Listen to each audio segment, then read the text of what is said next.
ഒരു ദിവസം ഡാഗിനി കുട്ടൂസിൻ്റെ വീട്ടിലെത്തി. കുട്ടൂസാ, കുട്ടൂസാ. ഹി ഹി ഹി, നല്ല ഉറക്കമാണെന്ന് തോന്നുന്നു. ഏതായാലും അകത്ത് കയറി നോക്കാം. എൻ്റെ അമ്മേ, പുട്ടാലുവിനെന്താ ഈ വീട്ടിൽ കാര്യം? ഭാഗ്യം, പുട്ടാല ഉണർന്നില്ല. കുട്ടൂസിനെ ഒന്ന് മൊബൈലിൽ വിളിച്ചു നോക്കാം. ഹലോ കുട്ടൂസാ, എവിടെയാ? അതെ, കുട്ടൂസിൻ്റെ വീട്ടിൽ. പുട്ടാലുവല്ലേ? ഹി ഹി ഹി. ഹേ, അതെങ്ങനെ മനസ്സിലായി? കുട്ടൂസ ഇപ്പോൾ എവിടെയാ? ഞാനും ലുട്ടാപ്പിയും പുട്ടാലുവിന്റെ ഗുഹയിൽ. ഹി ഹി ഹി.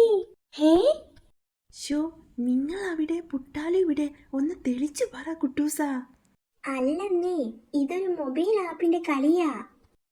ആപ്പ് തുറന്ന് നമ്മൾ ആരുടെയെങ്കിലും പേര് വോയിസ് ആയി ഇട്ടാൽ മതി. നമ്മളും അവരും പരസ്പരം വീട് മാറും.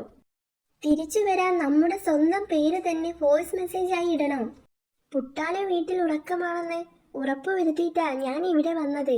ലുട്ടാപ്പി കുന്തത്തിലും വന്നു. ഹി ഹി ഹി.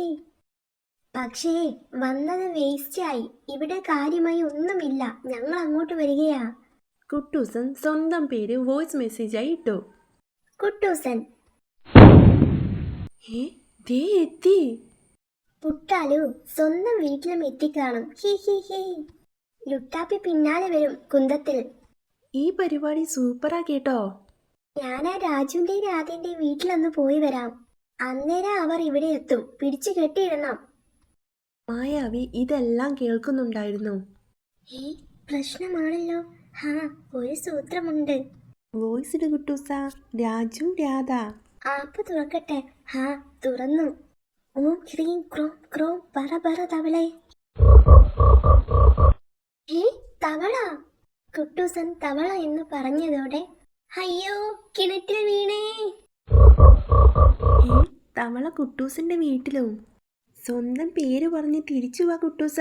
നടപ്പില്ല, വെള്ളത്തിൽ വീണ് മൊബൈൽ കേടായി.